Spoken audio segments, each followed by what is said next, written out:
Il est 7 heures à Bamako. Merci de nous rejoindre à l'instant. Place aux informations.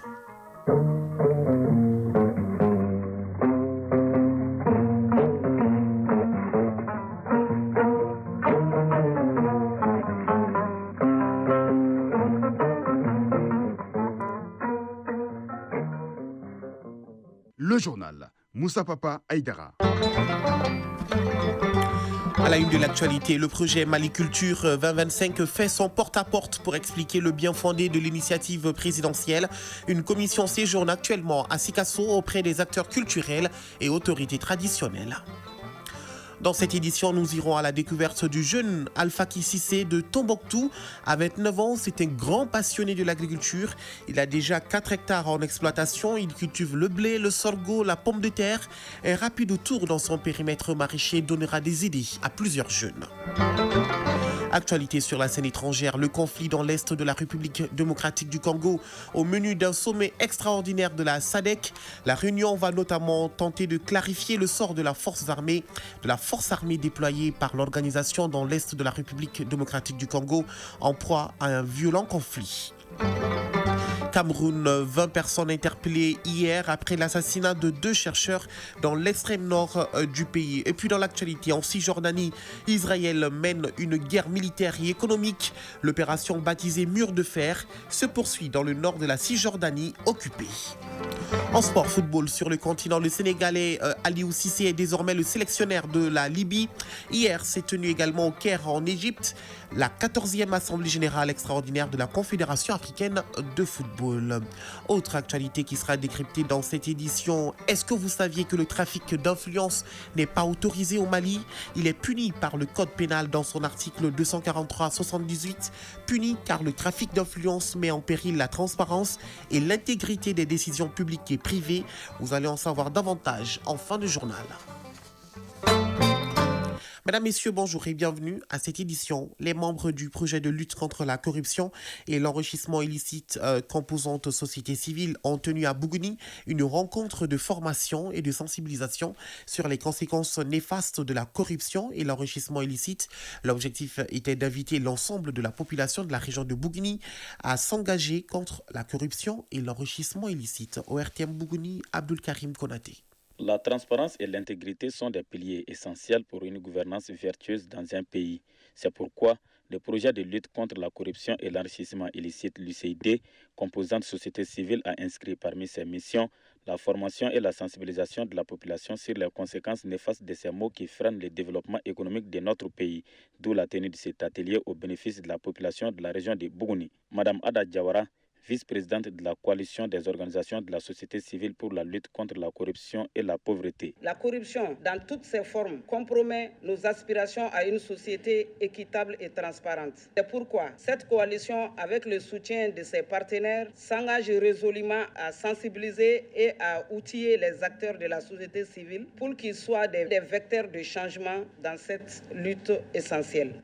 La lutte contre la corruption ne peut être menée par une seule entité. Elle exige une mobilisation collective, une vigilance continue et une ferme volonté d'agir ensemble. Tchakoura Sungara, chargé des programmes de la coalition des organisations de la société civile pour la lutte contre la corruption et la pauvreté. La corruption, si elle n'est pas combattue, ça détériore la qualité des services sociaux de base que les autorités sont censées fournir.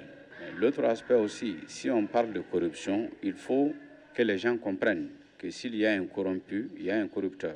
Draman Diakté, directeur de cabinet du gouverneur de la région de Bougouni. Cette belle initiative du consortium mérite notre accompagnement car elle s'inscrit en droite ligne des 3 principes qui guident les relations de coopération au Mali, à savoir le respect de la souveraineté du Mali, le respect des choix stratégiques et du choix des partenaires opérés par le Mali, la défense des intérêts vitaux du peuple malien dans les décisions prises. Rappelons que l'UCD est un projet dont la mise en œuvre est assurée par un consortium anticorruption financé par le Royaume des Pays-Bas au Mali et intervient dans 5 régions à savoir Koulikoro, Sigasso, Ségou, Bougouni et Koutiala. Bougouni, Abdul Karim Konate, Djibril Bagayogo pour l'ORTM.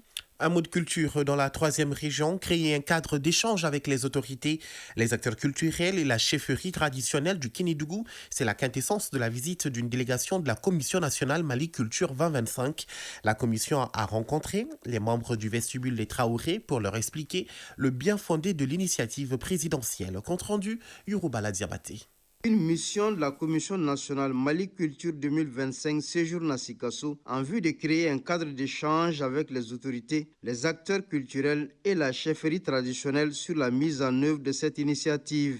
Alamuta Danyugo, directeur national de l'action culturelle. Venir vers les populations de Sikasso, échanger avec la population. Cette mission a pour objectif d'élaborer une cartographie des identités culturelles de la région, analyser les forces, les faiblesses, mais aussi les menaces qui pèsent sur l'industrie culturelle locale. Les membres du vestibule se disent prêts à accompagner les autorités dans leur dynamique de revaloriser notre riche patrimoine culturel. Abdoulaye Traoré, porte-parole du vestibule. Mieux vaut tard que jamais quand même, parce que cette idée, nous la saluons et nous la soutenons aussi pour la revalorisation de notre culture. Emmanuel Ouattara, artiste plasticien. Je crois que c'est un grand honneur pour moi, et surtout pour la région de Sikasso, d'essayer de nous exprimer aussi au niveau de la culture pour l'avancement de notre pays. Avant de quitter le vestibule, le porte-parole de ce haut lieu de culture a sollicité de la commission la reprise du festival Triangle du Balafon, un événement culturel majeur du Kénidougou qui regroupait les festivaliers du Burkina Faso, de la Côte d'Ivoire et du Mali. Sikasso, Yoruba Diabaté et Taïrou Konate pour l'ORTM. De la culture à l'agriculture, il n'y a qu'un seul pas et direction Tombouctou. Alpha Kississé est un jeune natif de la région, diplômé de l'IPR de Kativourou, qui s'est lancé dans l'agriculture à seulement 29 ans. Il possède un périmètre maraîcher de 4 hectares sur la route de Kabara, dans lesquels il pratique plusieurs spéculations de culture, notamment le blé, le sorgho, la pomme de terre, entre autres. Il entend contribuer à l'autosuffisance alimentaire du pays. Il lance un appel à ses frères et sœurs de la région de Tombouctou et du Mali à aller vers les opportunités et non les attendre. On se laisse guider par Najim Baba Sissé. Aux âmes bien nées, la valeur n'attend point le nombre des années. Âgé seulement de 29 ans, Alfaki Sidi Mohamed, technicien supérieur en agriculture, diplômé de l'IPR de Katibougou, prend très vite conscience des enjeux du développement économique du pays, exploite un périmètre maraîcher de 4 hectares, avec diverses spéculations sur la route de Kabara à Tombouctouville. Alfaki Sidi Mohamed, jeune diplômé en agriculture. L'agriculture, franchement, j'ai trouvé ça chez nous. Ça a été vraiment ma passion. La pomme de terre, l'oignon et l'aubergine, la betterave. Il y a aussi les haricots. Issu d'une famille de paysans, a bien cerné les aspirations des hautes autorités, à savoir faire de l'agriculture un véritable levier de développement, tout en garantissant l'autosuffisance alimentaire. Alfaki a aussi implémenté la culture du blé, la saison écoulée avec un rendement satisfaisant. Les blés durs, vraiment le rendement est à hauteur de souhait qui a donné 3 à 4 tonnes par hectare. C'est une superficie de 25 sur 20 qui fait 5 mètres carrés. Al-Mokhtar Hamma Sissé, habitant de Kabara. Au lieu d'aller attendre la fonction publique pour s'accrocher à l'étage, vivre d'un salaire, il s'est vraiment accroché à la terre. C'est vraiment de voir comment l'aider dans ce qu'il est en train de faire pour motiver d'autres jeunes à emboîter le pas. Avec ses maigres moyens, il arrive à maintenir la cadence de sa clientèle avec l'aide de 4 jeunes qui l'appuient dans le travail. Mahmoud Ag Mohamed, collaborateur. Ça va. Bon, depuis qu'on a commencé à travailler ensemble, le travail a commencé à avancer un peu. Quand même, il y a des gens aussi qui viennent ici acheter avec nous. Bon, ça va un peu, ça commence à avancer un peu. L'une des contraintes, non la moindre de notre jeune exploitant, est la conservation de sa production. Alfaki a fait une fosse avec un hangar de conservation pratique, 2 à 3 mois. Les difficultés sont énormes. Les jardins n'est pas bien clôturé. Il y a aussi la défécation des animaux. Chaque fois quand l'eau se retire, il y a des animaux qui rentrent et mangent ce que nous avons sémé. Les autorités créent des micro-projets pour que la jeunesse s'intéresse. Maintenant, si la jeunesse s'intéresse à la filière, ça sera vraiment un atout pour le Mali parce que les armes ou la drogue n'est pas fabriquée au Mali. Et pourtant, les cultures là, on peut bien les produire ici au Mali. Les clients de Al-Faki sont principalement les femmes. Ils livrent aussi à des particuliers à domicile. Tombouctou, Najim Baba Sissé, Mauloud Tandina pour l'ORTM.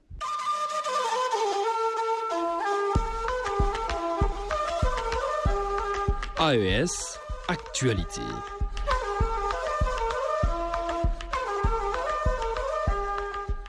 Dans l'actualité au sein de l'AES au Burkina Faso, face aux séquelles laissées par les conflits, une conférence de haut niveau s'est tenue à Ouagadougou pour explorer les solutions en matière de soutien psychosocial, de formation professionnelle et d'autonomisation des veuves et orphelins des forces combattantes tombées en opération, entre mécanismes de coordination des actions et défis institutionnels et législatifs. Les acteurs engagés vont dresser un état des lieux et faire des recommandations.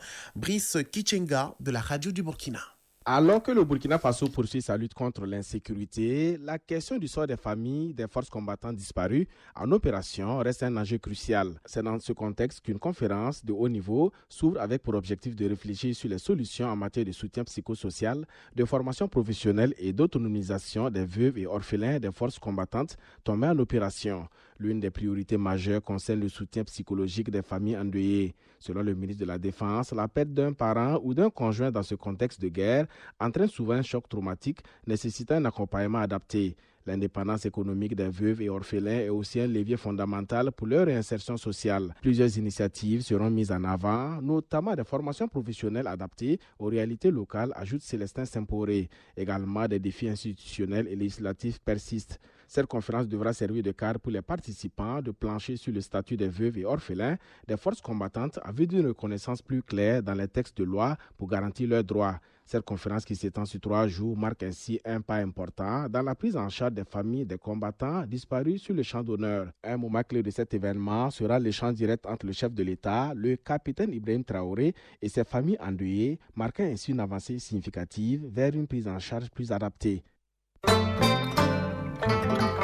Actualité internationale à présent, un sommet extraordinaire des dirigeants des pays membres de la communauté de développement d'Afrique australe, SADC, va se tenir en visioconférence ce jeudi 13 mars, présidé par Emerson Mnangagwa, le chef de l'État zimbabwéen. La réunion va notamment tenter de clarifier le sort de la force armée déployée par l'organisation dans l'est de la République démocratique du Congo, en proie à un violent conflit. Parmi les principales questions à trancher, l'avenir de la force militaire déployée dans le pays, qui avait été mise en place pour remplacer celle d'une autre organisation régionale dont Kinshasa réclamait d'ailleurs le départ. Au Cameroun, une dizaine de jours après la mort de Frédéric Mounsi et Bienvenu Bello, 2 chercheurs de l'Institut de recherche géologique et minière de Garoua, victimes de la vindicte populaire dans le village de Mbalada. 20 personnes suspectées d'avoir participé à leur assassinat ont été interpellées. Les autorités locales ont quant à elles autorisé l'exhumation des corps des victimes. Elle aura lieu donc demain vendredi. Le Cap accueille le 8e sommet Union européenne-Afrique du Sud, conjointement présidé par le président sud-africain Cyril Ramaphosa, la présidente de la Commission européenne Ursula von der Leyen, le président du Conseil européen Antonio Costa. La réunion devrait être marquée par un renforcement du partenariat entre Bruxelles et Pretoria dans un contexte de grande tension internationale, notamment avec les États-Unis. Sans surprise, alors que Pretoria est déjà l'un des principaux partenaires de l'UE, la réunion aura donc notamment pour but de renforcer les relations commerciales entre les deux espaces, au même moment où les États-Unis tournent de plus en plus le dos à l'Afrique en général et à la nation arc-en-ciel en particulier. Un objectif que l'on retrouvera aussi en matière énergétique, puisque sera également abordée au Cap la question d'un approfondissement du partenariat pour une transition juste signée avec les autorités sud-africaines. Autre actualité, en Cisjordanie, Israël qui mène une guerre militaire et économique. L'opération baptisée Mur de Fer se poursuit dans le nord de la Cisjordanie occupée. À Jenin notamment, la situation est très tendue au point que certains surnomment cette ville le Petit Gaza. Sur place, l'ampleur des destructions est très marquante. Israël dit vouloir déloger les groupes armés palestiniens, mais pour un chercheur à l'Institut français du Proche-Orient, au-delà des objectifs militaires, Israël y mène aussi une guerre économique.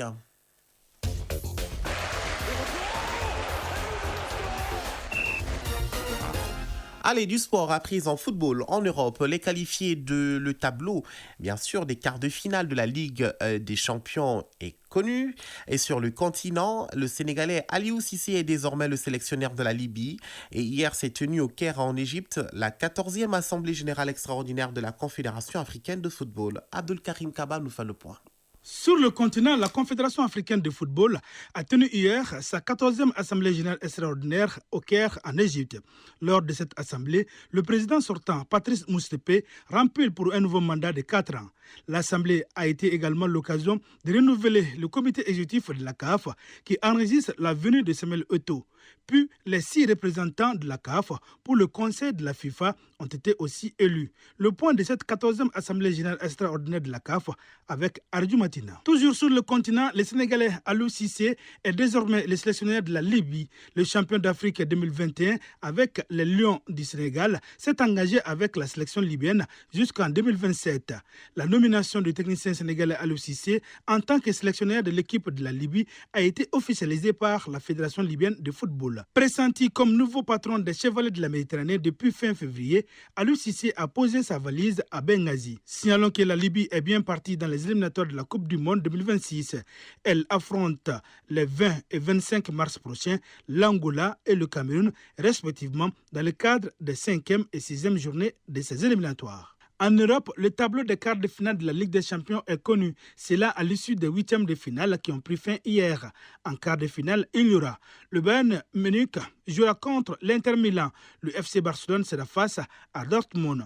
Le Paris Saint-Germain affrontera Aston Villa. L'adversaire d'Arsenal, le Real Madrid, s'est difficilement qualifié au tir au but 4-2. Les matchs allés sont prévus pour le 8 avril prochain et les retours une semaine plus tard. À présent, la leçon de sport pour terminer. La leçon de sport du jour porte sur le saut.